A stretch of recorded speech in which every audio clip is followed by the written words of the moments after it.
Waouh, des moteurs! Et ça, c'est quoi? Une grosse boîte de conserve? C'est un moteur électrique. Allez, je vous propose d'aller voir ça. Mais où est Sam? En retard. Bah, tant pis, on part sans lui.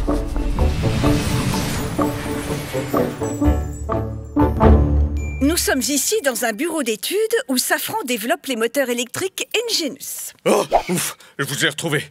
J'ai voulu laver ma couette, mais le moteur de ma machine n'a pas aimé. Mais c'est énorme, une couette! Ben, le moteur de ta machine n'est pas assez puissant, Sam. Ah, les moteurs électriques, on les retrouve partout. C'est vrai! Dans les ascenseurs, les voitures, les trains, et maintenant, même pour la propulsion des petits avions! Tout à fait, Bess. Sérieux? Oui, et ça vole déjà. C'est le moteur Enginus 100 de Safran.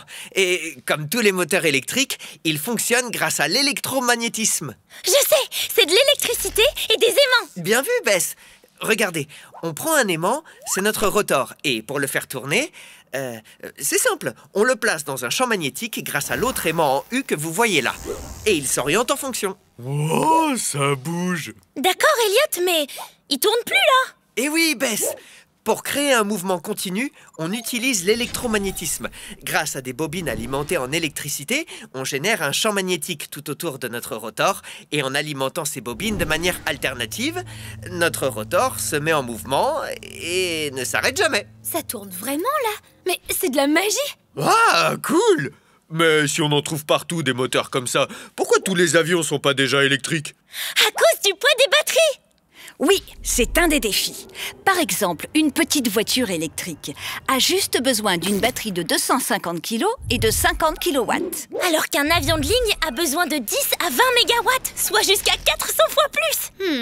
Il faut des batteries hyper puissantes alors. Oui, ça demande une vraie expertise de la gestion de la puissance électrique. C'est pour ça que pour le moment, on est sur de petits avions. L'avantage d'un moteur comme l'Enginus 100, c'est que Safran a conçu un moteur intelligent et plug and play. Regardez, ils ont réussi à intégrer l'électronique de puissance et de contrôle directement sur le moteur. Et c'est un moteur ultra compact et léger avec un rapport poids-puissance inégalé. C'est une véritable prouesse technologique. Et en plus, l'électrique, c'est super fiable. Bon, franchement, ces moteurs vont faire voler tous les avions? Pour l'instant, ce moteur Enginus 100 peut déjà faire voler un avion 2 places sur des trajets de 250 km. Et ce n'est que le début. La gamme des moteurs Enginus va de 50 à 750 kW. Pour les avions plus gros, il faudra des batteries avec une meilleure densité massique, c'est-à-dire plus puissantes et moins lourdes. On les trouve aussi dans les avions à propulsion hybride! Si j'ai bien suivi, c'est un ou deux turbogénérateurs électriques couplés à un moteur thermique? Bravo, Jade! Et les motoristes travaillent également sur l'hybridation électrique des turboréacteurs pour les assister dans certaines phases de vol. En plus, ça réduit la consommation de carburant. Et ça marchera aussi pour les appareils à décollage et atterrissage verticaux!